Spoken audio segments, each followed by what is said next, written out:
In this video, I am explaining character set and C tokens.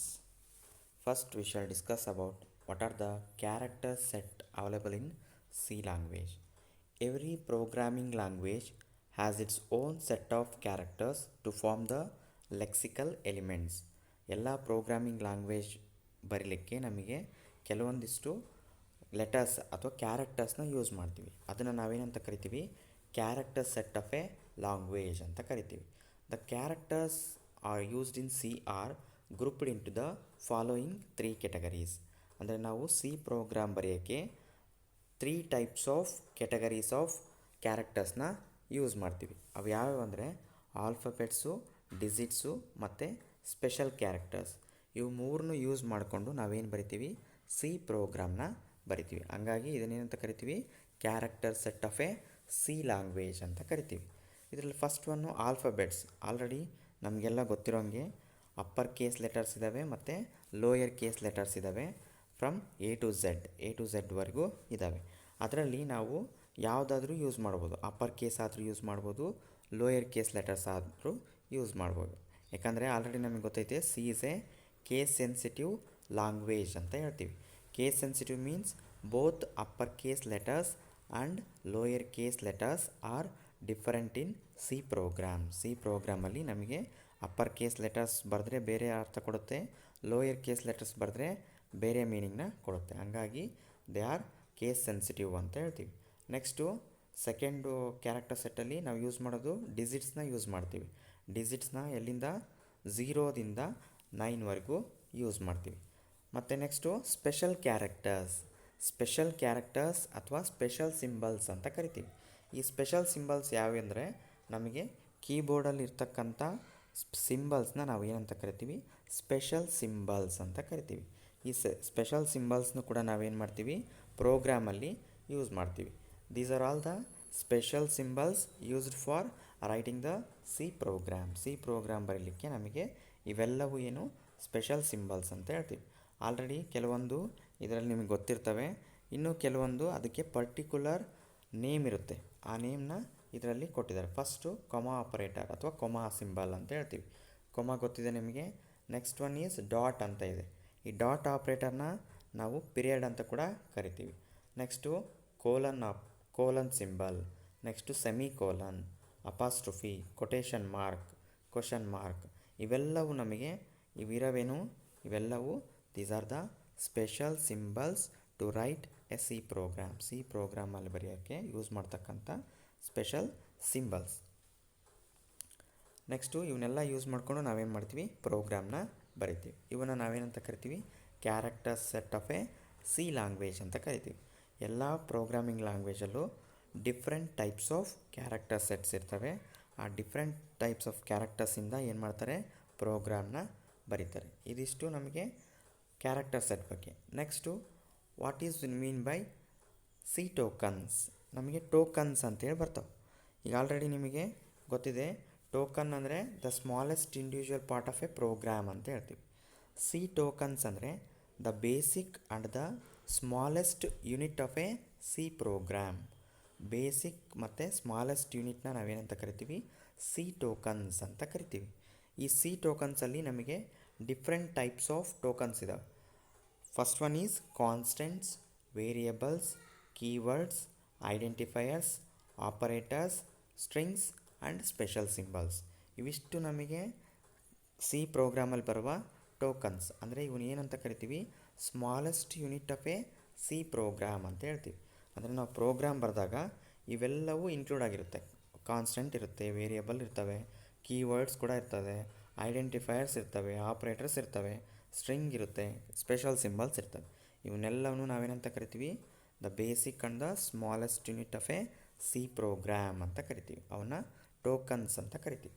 ಈಗ one by one ನಾವು C ಟೋಕನ್ನ ನೋಡ್ಕೊಂಡು ತಗೋಣ. ಈಗ first one constant. What is constant? Constant is a value that does not changes during the execution of the program. ನಾವು program execute ಮಾಡಬೇಕಾದ್ರೆ ಆ value changes ಆಗಲ್ಲ ಅಂತಂದು ನಾವೇನಂತ ಕರಿತೀವಿ? ಕಾನ್ಸ್ಟೆಂಟ್ ವ್ಯಾಲ್ಯೂ ಅಂತ ಕರಿತೀವಿ. ಫಾರ್ ಎಕ್ಸಾಂಪಲ್ ಈಗ ಪೈ ವ್ಯಾಲ್ಯೂ ಅಂತ ಇದೆ. ಈ ವ್ಯಾಲ್ಯೂವು ಪೈ ಸಿಂಬಲ್ ವ್ಯಾಲ್ಯೂವು 3.142 ಅಥವಾ 22/7 ಅಂತ ಹೇಳ್ತೀವಿ. ಇದು ನಮಗೆ ಎಲ್ಲಿ ಹೋದರೂ ಕೂಡ ಚೇಂಜ್ ಆಗಲ್ಲ, ಹಂಗಾಗಿ ಅದನ್ನು ಕಾನ್ಸ್ಟೆಂಟ್ ವ್ಯಾಲ್ಯೂ ಅಂತ ಕರಿತೀವಿ. ಅದೇ ರೀತಿ ಪ್ರೋಗ್ರಾಮ್ನಾಗೂ ಕೂಡ ನಾವೇನು ಮಾಡ್ಬೋದು, ಕಾನ್ಸ್ಟೆಂಟ್ ವ್ಯಾಲ್ಯೂನ ಡಿಕ್ಲೇರ್ ಮಾಡ್ಬೋದು. ಇದರಲ್ಲಿ ಕೂಡ ಕಾನ್ಸ್ಟೆಂಟಲ್ಲಿ ಮತ್ತೆ ನಮಗೆ integer constant, floating constant, character constant, string constant ಅಂತೇಳಿ ಡಿಫ್ರೆಂಟ್ ಕ್ಯಾಟಗರೀಸ್ ಇರ್ತವೆ. ಈಗ ಇಂಟೀಜರ್ ಕಾನ್ಸ್ಟೆಂಟ್ ಅಂದರೆ it is A constant consists of only digits, only numbers ಇರ್ತವೆ. ಆ ನಂಬರ್ಸ್ನ ನಾವೇನಂತ ಕರಿತೀವಿ, ಇಂಟೀಜರ್ ಕಾನ್ಸ್ಟೆಂಟ್. ಫಾರ್ ಎಕ್ಸಾಂಪಲ್ ಎಗೆ ನಾವು 10 ಅಂತ ಡಿಕ್ಲೇರ್ ಮಾಡಿದ್ವಿ, ಅಥವಾ ಬಿಗೆ 3555 ಅಂತ ಡಿಕ್ಲೇರ್ ಮಾಡಿದ್ವಿ. ಈ ಥರ ಡಿಕ್ಲೇರ್ ಮಾಡಿದವನ್ನ ನಾವೇನಂತ ಕರಿತೀವಿ, ಇಂಟೀಜರ್ ಕಾನ್ಸ್ಟೆಂಟ್ ಅಂತ ಕರಿತೀವಿ. Next one is float constant. Float constants ಅಂದರೆ it consist of the digits with decimal point number. ಅಂದರೆ ಈಗ ಡೆಸಿಮಲ್ ಪಾಯಿಂಟ್ ಯೂಸ್ ಮಾಡಿಕೊಂಡು ನಾವು ಏನು ಬರ್ದಿರ್ತೀವಿ, ನಂಬರ್ನ, ಡಿಜಿಟ್ನ ಬರ್ದಿರ್ತೀವಿ. ಅದನ್ನು ನಾವೇನಂತೀವಿ, ಫ್ಲೋಟಿಂಗ್ ಕಾನ್ಸ್ಟೆಂಟ್ ಅಂತ ಕರಿತೀವಿ. For example A is equal to 34.10, B is equal to 3555.75. ಈ ಥರ ಪಾಯಿಂಟ್ ಸಮಥಿಂಗ್ ವ್ಯಾಲ್ಯೂಸ್ನ ಬರೆದ್ರೆ ಅದನ್ನು ಫ್ಲೋಟಿಂಗ್ ಕಾನ್ಸ್ಟೆಂಟ್ ಅಥವಾ ರಿಯಲ್ ಕಾನ್ಸ್ಟೆಂಟ್ ಅಂತ ಕರಿತೀವಿ. Next one is character constant. Character constant means it encloses within a part of a single quote. Single ಕೋಟಲ್ಲಿ ಬರೆದಿರ್ತೀವಿ, ಓನ್ಲಿ ಸಿಂಗಲ್ ಲೆಟರ್ನ ಬರೆದ್ರೆ ಅದನ್ನು ನಾವೇನಂತ ಕರಿತೀವಿ, ಕ್ಯಾರೆಕ್ಟರ್ ಕಾನ್ಸ್ಟೆಂಟ್ ಅಂತ ಕರಿತೀವಿ. ಈಗ ಸಿಂಗಲ್ ಕೋಟಲ್ಲಿ ಎಮ್ ಅಂತ ಬರೆದಿದೆ ಎಕ್ಸಾಂಪಲಲ್ಲಿ, ಸಿಂಗಲ್ ಕೋಟಲ್ಲಿ ಎ ಅಂತ ಇದೆ. ಈ ಥರ ಬರೆದ್ರೆ ನಾವು ಅದನ್ನೇನಂತ ಕರಿತೀವಿ, we can call it as character constant. Next fourth one is string constant. String constant ಅಂದರೆ it is a sequence of characters or collection of characters enclosing in a double quotes. Single character ಇದ್ದರೆ ಅದನ್ನ single ಕೋಟಲ್ಲಿ ಬರಿತೀವಿ, collection of characters ಇದ್ದರೆ ಅದನ್ನು double ಕೋಡ್ಸಲ್ಲಿ ಬರಿತೀವಿ. Example ನೋಡಿರಿ, ABCD within the double quotes ಇದೆ, next XYZ double ಕೋಡ್ಸಲ್ಲಿದೆ, etcetera. ಇವು ನಮಗೇನಂತ ಕರಿತೀವಿ, ಇವನ್ನ ಸ್ಟ್ರಿಂಗ್ ಕಾನ್ಸ್ಟೆಂಟ್ ಅಂತ ಕರಿತೀವಿ. ಈ ಕಾನ್ಸ್ಟೆಂಟ್ ಅಂದರೆ it is a type of a C token. It is a value that does not changes during the execution of the program ಅಂತ ಹೇಳ್ತೀವಿ. Next C token is variables. ಈಗ ಕಾನ್ಸ್ಟೆಂಟಿಗೆ opposite word variable. Variable means varies. It is a value that changes during the execution of the program. ಪ್ರೋಗ್ರಾಮಲ್ಲಿ value changes ಆಗ್ತಾ ಇದ್ದರೆ ಅದನ್ನು ನಾವೇನಂತ ಕರಿತೀವಿ, ವೇರಿಯಬಲ್ ಅಂತ ಕರಿತೀವಿ. ಈ ವೇರಿಯಬಲ್ನ ನಾವು ಯಾವ ರೀತಿ ಡಿಕ್ಲೇರ್ ಮಾಡ್ತೀವಿ ಅಂದರೆ sum, area, number, length, age, city, etcetera. ಈ ಥರ ನಾವು ವೇರಿಯಬಲ್ನ ಡಿಕ್ಲೇರ್ ಮಾಡ್ತೀವಿ. ಅಥವಾ ಫಾರ್ ಎಕ್ಸಾಂಪಲ್ ಈಗ ಟೆಂಪ್ರೇಚರು, ಆಮೇಲೆ ಏಜ್ ಆಫ್ ಎ ಸ್ಟೂಡೆಂಟು, ಆಮೇಲೆ ಕ್ಲಾಸ್ ಆಫ್ ಎ ಸ್ಟೂಡೆಂಟು, ಇವೆಲ್ಲ ನಮಗೆ ವೇರಿಯಬಲ್, ವೇರೀಸ್ ಆಗ್ತಾನೆ ಇರ್ತವೆ ಟೈಮ್ ಟು ಟೈಮ್. ಹಂಗಾಗಿ ಅವನೇನಂತ ಕರಿತೀವಿ, we can call it as variable ಅಂತ ಕರಿತೀವಿ. ಈ ವೇರಿಯಬಲ್ನ ನಾವು ಪ್ರೋಗ್ರಾಮಲ್ಲಿ ಮೆನ್ಷನ್ ಮಾಡಲಿಕ್ಕೆ ಅಥವಾ ಬರೀಲಿಕ್ಕೆ ಸಮ್ ರೂಲ್ಸ್ ಇದ್ದಾವೆ. ಆ ರೂಲ್ಸ್ನ ನಾವೇನಂತ ಕರಿತೀವಿ, rules for defining a variable ಅಂತ ಕರಿತೀವಿ. ಆ rules for defining a variable ಯಾವ ಬರ್ತಾವೆ ಅಂದರೆ, the first character must be letter. ಅಂದರೆ ಫಸ್ಟ್ ಕ್ಯಾರೆಕ್ಟರ್ ಯಾವಾಗಲೂ ಏನಿರಬೇಕು, ಲೆಟರ್ ಇರಬೇಕು, either capital letter or small letter. All succeeding characters either digits or letters. All succeeding characters ಅಂದರೆ ಫಸ್ಟ್ ಲೆಟರ್ ಬರೆದ ಮೇಲೆ ಸೆಕೆಂಡ್ ಲೆಟರ್ ಏನಾಗಿರ್ಬೋದು, ಡಿಜಿಟ್ಸ್ ಆಗಿರ್ಬೋದು, ಲೆಟರ್ ಆಗಿರ್ಬೋದು, ಅಥವಾ ಇನ್ನೊಂದು ಅಂಡರ್ ಸ್ಕೋರ್ ಕೂಡ ಆಗಿರ್ಬೋದು, ಅದು ಕೂಡ ಬರುತ್ತೆ. ದ ಫಸ್ಟ್ ರೂಲ್ ಏನು, first character must be letter, all succeeding characters either digits or letters or or underscore ಅಂತ ಹೇಳ್ತೀವಿ. Next second rule is keywords are not allowed. ಕೀವರ್ಡ್ಸ್ನ ನಾವು ವೇರಿಯಬಲ್ ನೇಮ್ಗೆ ಡಿಫೈನ್ ಮಾಡಲ್ಲ, ಅದನ್ನು ಏನಂತ ಕರಿತೀವಿ, ಕೀವರ್ಡ್ಸ್ ಆರ್ ನಾಟ್ ಯೂಸ್ಡ್ ಅಂತ ಹೇಳ್ತೀವಿ. Next third rule is no special symbols are used except underscore. ಇಲ್ಲಿ ನಾವು ವೇರಿಯಬಲ್ ನೇಮ್ನ ಡಿಫೈನ್ ಮಾಡಲಿಕ್ಕೆ ಓನ್ಲಿ ಸ್ಪೆಷಲ್ ಸಿಂಬಲಲ್ಲಿ ಅಂಡರ್ ಸ್ಕೋರ್ ಮಾತ್ರ ಯೂಸ್ ಮಾಡ್ತೀವಿ. ಈ ಅಂಡರ್ ಸ್ಕೋರ್ ಬಿಟ್ಟು ಬೇರೆ ಯಾವುದೂ ಸಿಂಬಲ್ನ ನಾವು ಯೂಸ್ ಮಾಡಲ್ಲ. ಹಾಗಾಗಿ ಥರ್ಡ್ ರೂಲ್ ಏನು, no special symbols are used except underscore. Underscore ಮಾತ್ರ ನಾವು ಯೂಸ್ ಮಾಡ್ತೀವಿ. Next rule is no two successive underscores are allowed. ಅಂದರೆ ಒಂದೇ ಟೈಮಲ್ಲಿ ನಾವು 2 ಅಂಡರ್ ಸ್ಕೋರ್ನ ಬರೆಯೋಕ್ಕೆ ಬರಲ್ಲ, ಅದನ್ನು ಏನಂತ ಕರಿತೀವಿ, no two successive underscores are allowed. For example ಈಗ ಎ ಬಿ ಸಿ ಅಂತ ಬರ್ತೀವಿ ಅಂದ್ಕೊಳ್ರಿ. ಆ ಎ ಬಿ ಸಿನಲ್ಲಿ A underscore B underscore C ಬರೆದ್ರೆ ಅದು ವ್ಯಾಲಿಡ್ಡು. ಅದೇ ನಾವು ಎ ಅಂಡರ್ಸ್ಕೋರ್ ಬಿ ಸಿ ಬರೆದ್ರೆ ಅದು ಇನ್ವ್ಯಾಲಿಡ್ಡು. ಯಾಕಂದರೆ ಒಂದೇ ಟೈಮಲ್ಲಿ ಅಟ್ ಎ ಟೈಮು ಟೂ ಅಂಡರ್ಸ್ಕೋರ್ನ ನಮಗೆ ಬರೆಯೋಕ್ಕೆ ಆಗಲ್ಲ. ಅದನ್ನು ನಾವೇನಂತ ಕರಿತೀವಿ, rule no two successive underscores are allowed ಅಂತ ಹೇಳ್ತೀವಿ. Next fifth rule is length must be, variable length must be 32 characters ಅಂತ ಹೇಳ್ತೀವಿ. ಅಂದರೆ ವೇರಿಯಬಲ್ ಲೆಂತು 32 ಕ್ಯಾರೆಕ್ಟರ್ಸ್ವರೆಗೂ ನಾವು ಡಿಫೈನ್ ಮಾಡ್ಬೋದು, ಅದಕ್ಕಿಂತ ಜಾಸ್ತಿ ಬರೆಯೋಕ್ಕೆ ಬರಲ್ಲ. ಸಮ್ ಆಫ್ ದ ಕಂಪೈಲರ್ಸ್ ಅಂದರೆ ಸಮ್ ಕಂಪೈಲರ್ಸ್ ಇವಾಗ ಏನು ಮಾಡ್ತವೆ, ಮೋರ್ ದ್ಯಾನ್ 32 ಕ್ಯಾರೆಕ್ಟರ್ಸ್ನು ಅಕ್ಸೆಪ್ಟ್ ಮಾಡ್ಕೊತವೆ ಯಾವುದಕ್ಕೆ, ವೇರಿಯಬಲ್ ನೇಮ್ಗೆ. ಬಟ್ ಮ್ಯಾಕ್ಸಿಮಮ್ ಆಗಿ ಹೇಳೋದು ನಾವು ಲೆಂತ್ ಮಸ್ಟ್ ಬಿ 32 ಕ್ಯಾರೆಕ್ಟರ್ಸ್ ಅಂತ ಹೇಳ್ತೀವಿ. ಇದಿಷ್ಟು ನಮಗೆ ವೇರಿಯಬಲ್ಲು ಮತ್ತು rules for defining a variable ಅಂತ ಹೇಳ್ತೀವಿ. Next third one is keywords ಅಂತ ಹೇಳ್ತೀವಿ. ಕೀವರ್ಡ್ಸ್ ಅಥವಾ ರಿಸರ್ವ್ ವರ್ಡ್ಸ್ ಅಂತ ಹೇಳ್ತೀವಿ. ಈ keywords are reserve words are the predefined meaning in the library, C library. Already ಇದು ಫಿಕ್ಸ್ಡ್ ಮೀನಿಂಗ್ ಇರ್ತದೆ. ಈ ಮೀನಿಂಗ್ನ ನಾವು ಎದಕ್ಕೆ ಯೂಸ್ ಮಾಡ್ತೀವಿ, ಇಂಟರ್ನಲ್ ಆಪ್ರೇಷನ್ಸಿಗೆ ಯೂಸ್ ಮಾಡ್ತೀವಿ. Fixed meaning and use to perform an internal operation ಅಂತ ಹೇಳ್ತೀವಿ. ಇದನ್ನು ಕೀವರ್ಡ್ಸ್ ಅಂತ ಹೇಳ್ತೀವಿ. ಈ ಕೀವರ್ಡು ಸಿ ಲ್ಯಾಂಗ್ವೇಜ್ ನಮಗೆ ಟೋಟಲ್ಲು 32 ಕೀವರ್ಡ್ಸ್ನ ಸಪೋರ್ಟ್ ಮಾಡುತ್ತೆ. C language supports 32 keywords. Every keyword exist in the lower case letters. ಎಲ್ಲ ಕೀವರ್ಡ್ಗಳು ನಮಗೆ ಲೋಯರ್ ಕೇಸ್ ಲೆಟರಿಂದ ಬರೆದಿರ್ತೀವಿ, ಯಾವುದು ಅಪ್ಪರ್ ಕೇಸಿಂದ ಕೀವರ್ಡ್ಸ್ ಇರಲ್ಲ. ಹಂಗಾಗಿ ಇದನ್ನು every keyword exist in the lower case letters ಅಂತ ಹೇಳ್ತೀವಿ. ಇಲ್ಲಿ ನಿಮಗೆ 32 ಕೀವರ್ಡ್ಸ್ ಯಾವಿದಾವೆ ಅಂದರೆ example auto, break, double, int, struct, switch, union, ಇವೆಲ್ಲವೂ ನಮಗೆ ಏನಿದ್ದಾವೆ, ಕೀವರ್ಡ್ಸ್ ಇದ್ದಾವೆ. ಇವನ್ನ ನಾವೇನಂತ ಕಟ್ತೀವಿ, total 32 keywords are supported by C language ಅಂತ ಹೇಳ್ತೀವಿ.